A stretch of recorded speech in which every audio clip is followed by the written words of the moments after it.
가기사는 증시 각도기. 안녕하십니까 증시 각도기 시청자 여러분, 투자자 여러분. 5월 24일 월요일 아침이 멋지게 밝았습니다. 네, 오늘은 날씨는 조금 찌뿌통하고요. 저녁에 비 소식도 일부 있는 것 같은데요.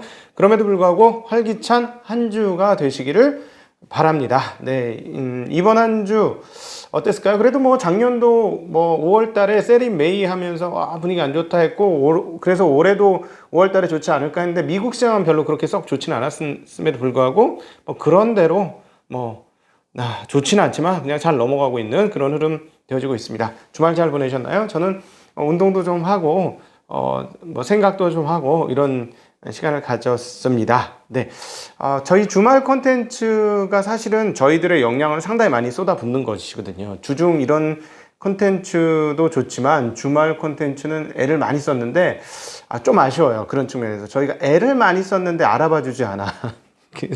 공연 준비를 엄청 열심히 했는데 아무도 안 와. 그리고 연습 경기에 많이 와.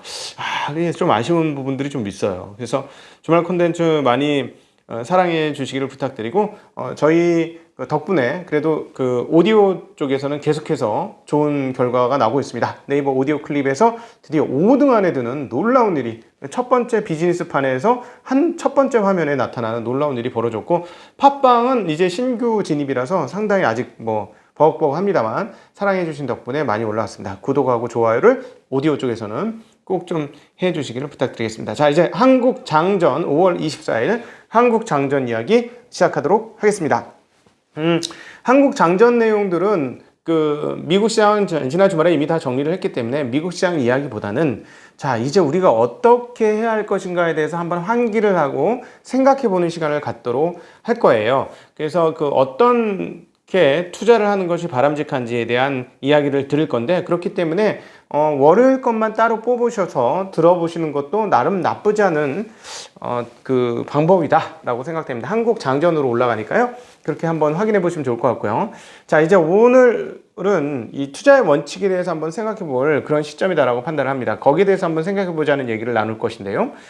자, 지금 상황들은 어떤 상황이나 이렇게 정리해 볼 수 있냐면, 지금 인플레이션 이야기만 나오면 지난 한 3주간 굉장히 시장이 버벅거리면서 힘들어졌잖아요. 이제 적응을 하는 듯도 한데, 어쨌든 인플레이션 얘기 나오면 상당히 어려웠는데, 사실은 인플레이션 자체 문제가 아니라 무엇의 문제다? 금리의 문제다라는 얘기를 많이 들었습니다. 즉, 모두가 언제 금리가 오를지에 대해서 굉장히 민감하게 반응을 하고 있고, 당연히 이 금리는 너무나 중요한 거예요. 게임의 룰과 같은 것이기 때문에 다들 민감하게 대응을 할 수밖에 없습니다. 또 하나, 그리고 최근에 이제 가격 변동이 많은 일부 거래가 많이 되는 그런 쪽이 이렇게 변동성을 나타내는 것도 금리하고 전혀 상관이 없을까요? 전 상관이 있을 거라고 봅니다. 근데 왜 이렇게 많이 상관이 있느냐? 레버리지를 많이 쓰기 때문에 그런 것 같다. 그래서 이 레버리지가 축소되기 전까지 이 금리 문제가 돋아나오면 계속해서 시장에서 악재로 작용할 가능성은 좀 있어 보인다. 레버리지가 너무 많아요. 왜? 돈을 빌려다 쓰는데 돈이 안 되니까 돈을 막 빌려다 쓴 거죠. 그래서 오히려 금리가 일부 상승하고 나서 레버리지 차입에 의한 자산가 상승이 마무리되고 나면 그 다음에 진카가 올 것 같아요. 저 개인적으로는. 그 다음에 진카라는 건 뭐예요?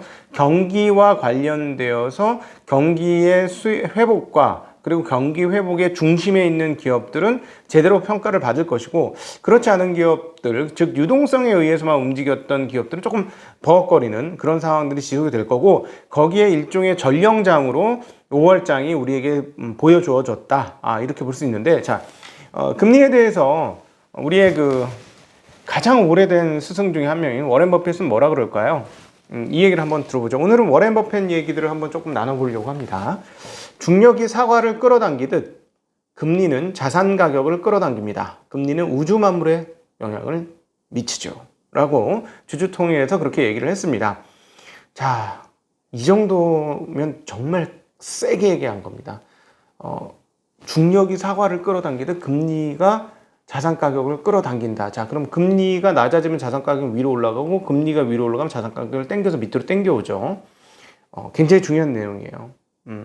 왜 버핏이 중요한 사람이냐면은, 투자를 현존하는 사람들 중에 가장 오래 했기 때문에 이분이 말하는 것 자체가 일종의 통계치고 데이터예요. 그래서 이분의 말은 그런 측면에서 굉장히 들을 이유가 있다라고 저는 생각을 하는데요.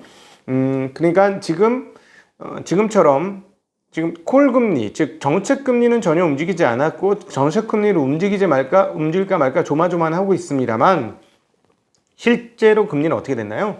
10년물 금리는 1% 미만에서부터 지금 1% 중반, 1.63 뭐 이런 정도, 한때는 1.7까지 이렇게 올라가는 상황이었어요. 그러니까 이건 결국 뭐냐면 금리가 올라가는 상황이었기 때문에 오히려 금리가 올라가는 상황을 감안해 봤을 때 그간의 미국 시장은 나쁘지 않았다라고 표현할 수 있죠. 자, 여기서 이제 의문이 하나. 그러면 도대체 금리는 중력작용을 해서 금리가 올라가면 주가가 떨어지는데 왜 주가가 올라가느냐? 요거는 절대금리가 워낙 싸기 때문에 그래요. 금리가 한 2%면은 비싼 겁니까, 여러분? 금리 2%로 빌려주면 부동산을 사실래요, 안 사실래요? 마구잡이로 그 돈을 땡겨 올 수 있다면 사시겠죠. 부담이 안 된다는 겁니다. 그 정도는. 그래서 그러니까 금리가 올라오는 것 자체는 악재이지만 절대금리가 싸기 때문에 이제부터 중요한 포인트는 뭐가 되냐면 금리와 금리대 경기 상승의 대결이 지금 펼쳐지는데 여기에 플러스 알파로 뭐가 하나 변수가 하나 더 붙었는데 그 알파는 뭐냐면 현재 주가 수준이 같이 붙어 있는 거예요. 그러니까 경기가 회복되어지는데 수혜가 되는 거는 5월달 정리해 보면 주가가 올랐죠. 최근에 이제 철강석각 떨어지면서 일부 흘러내리긴 했지만 뭐 이번 달뿐만 아니라 지난달에도 그렇고 계속 좋았어요. 경기와 관련된. 그러나 문제는 뭐냐면 금리가 올라가는 건 주식시장의 악재일 수 있는데 그리고 기업 투자 세계와 자산 가격의 악재인데 근데 왜 올라가느냐? 그렇지, 얘네만 올라간 거지. 그러니까 그래서 현재 주가 수준이 부담되는 놈들은 못 가는 거예요. 금리가 올라가는 건 중력처럼 잡아 당기는 거니까. 예, 이 부분에 대한 하나의 틀거리가 필요하고요. 자, 두 번째, 시장에 대한 이해가 필요합니다. 또 버핏과 벤자민 그레이엄을 호출하죠. 뭐라고 했습니까? 이미 시장은 뭐다? 네, 조울증 환자다. 조울증 환자입니다. 그러면서 이 버핏의 얘기를 잘 들을 필요가 있어요. 이 얘기를 사람들이 잘 이해를 못 하더라고요. 투자를 좀 오래 했던 사람조차도 시장이 정답이야. 시장이 맞지. 우리가 시장을 이기려고 하지 마. 시장이 추종해야지. 이런 얘기를 하는데 저는 여기 정말 동의할 수가 없거든요. 그래서 저는 진짜 나면서부터 가치 투자자다. 생득적 가치 투자자다. 뭐 이런 생각이 드는데 버핏께서 뭐라고 하셨냐면 우리는 미스터 마켓이 우리의 스승이 아니라 하인이라는 사실을 명심해야 합니다. 라고 했습니다. 그러면서 우리는 그를 이용해야 합니다. 주가는 구조적으로 잘못 매겨질 수밖에 없습니다. 라고 얘기했습니다. 중요한 얘기예요, 여러분. 시장이 답이라고 생각해서 시장 추종 전략 해가지고 어떻게 초과 수익을 꾸준히 내며 계속해서 시장을 이길 수가 있겠어요. 시장의 잘못된 행태를 파악해서 그 잘못된 행태를 역으로 이용해야만 시장을 지속해서 이길 수 있죠. 이 포인트가 매우 중요하다는 거 기억을 하셔야 되고요. 그 시장이 잘못되어는 이런 시장이 조울증 환자이고 이렇게 어떤 이성적 흐름을 가지지 않기 때문에 우리는 이것들을 역으로 잘 이용해야 하면서 또다시 시장의 속성, 시장은 구조적으로 가격을 잘못 매긴다 라는 사실을 기억하셔야 됩니다. 그래서 시장을 믿어야 되는 게 아니라 시장을 이용해야 할 존재이고 시장의 가격은 구조적으로 잘못 매겨지기 때문에 결국 이건 무슨 얘기냐? 가격은 우리에게 정확한 것들을 이야기할 수 없다라는 점을 이야기하는 거예요. 그래서 가격을 추종해서는 좋은 결과를 낼 수가 없어. 가격은 어떠한 본질적인 것도 드러내지 못해요. 네. 본질적인 걸 드러내지 못합니다. 그냥 껍데기인데 선물 포장지가 선물의 가치를 표현해내지 못한다. 이렇게 보시면 돼요. 근데 선물 포장이 반짝반짝하고 리본이 반짝반짝하게 달려있으면 좋은 줄 알지. 그런데 내재 가치가 후진 것들이 있다라는 거예요. 어떻게 알겠어? 5,000원짜리를 5,000원 포장지로 쌀 수도 있는 거 아닙니까? 5,000원짜리 선물을. 그쵸? 선물은 마음이 담겨야 되는 거니까 가격이 꼭 중요한 건 아니죠. 예. 요거에서는 오해가 없으셨으면 좋겠어요. 그냥 제가 예를 좀 쉽게 들자 보니까 일반화의 오류가 조금 있습니다. 그건 감안해 주시고요. 자, 그런데 이제 여기서 가격은 어떤 것도 얘기해 줄 수 없고 인플레이션 환경인데 경기 상승과 인플레이션이 어떻게 붙을 것이냐, 근데 주가는 어떻게 될 것이냐.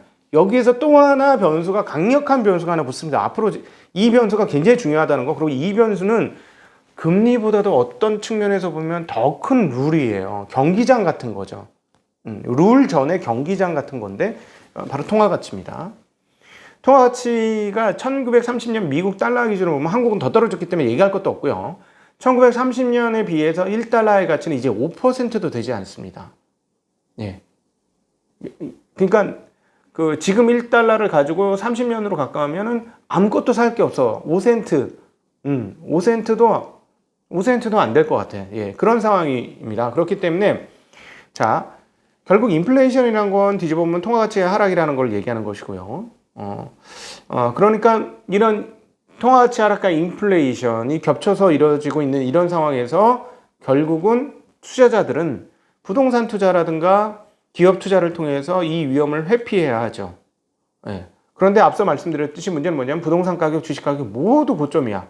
근데 금리는 저점이야. 그러니까 고점도 할 수 있었는데 금리가 올라가니까 이제 이걸 어떻게 설명할 거냐는 거야. 그러니까 구조적으로 지금부터는 어떻게 되냐면 다 오르는 게 아니에요.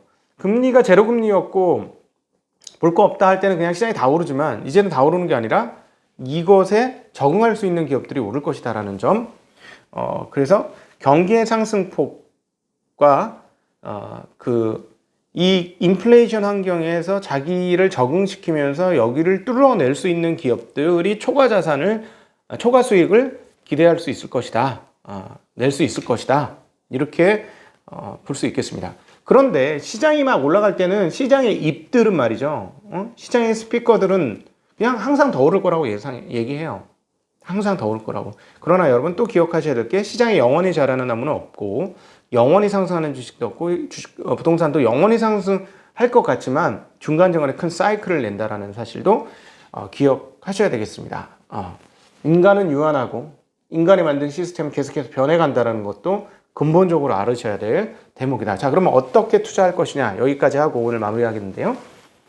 일단 잔파도는 계속 있을 수밖에 없고 파도의 촐랑거림을 보면서 투자를 할 수가 없는 것이고 프랙탈처럼 큰 틀의 흐름에서 작은 흐름들이 계속 될 터이니 일정 수준 현금을 확보하고 이 현금을 가지고 잔파도를 대응을 하되 현금의 비중을 일부 계속 가지고 가는, 그래서 저희가 일반 투자자들이 하기 좋은 방법, 균형 포트폴리오를 유지하면서 가시는 방법을 계속해서 권해드립니다. 자, 좋은 기업, 인플레이션 해지가 가능하고 꾸준히 성장하는 그런 좋은 기업 중에 가격이 비싸지 않은 기업들은 그냥 보유하시면 됩니다.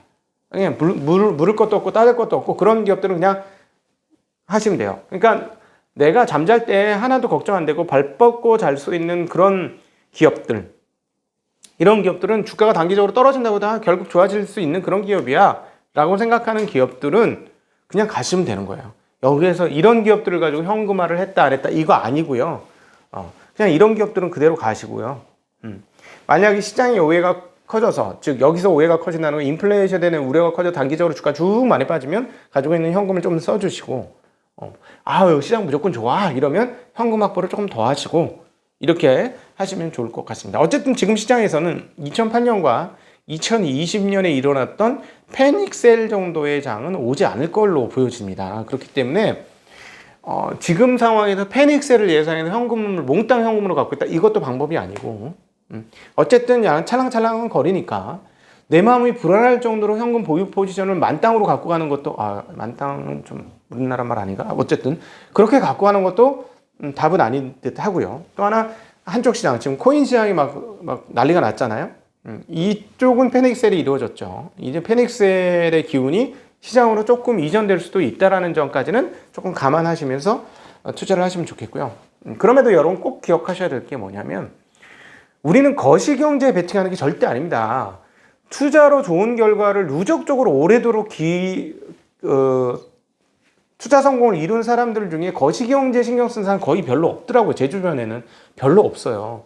그렇게 하는 사람도 있긴 있는데 하여튼 제 주변에 성공한 투자자는 거시경제에 대해서는 그렇게 많은 베팅을 하지 않는다는 거, 좋은 기업의 승선에서 발 뻗고 잔다는 거, 이게 중요하다는 거 꼭 기억하셨으면 좋겠습니다. 네, 5월 24일 월요일 한국장전 방송 여기서 마무리하도록 하겠습니다. 함께 해주신 분들께 진심으로 감사드립니다. 안녕!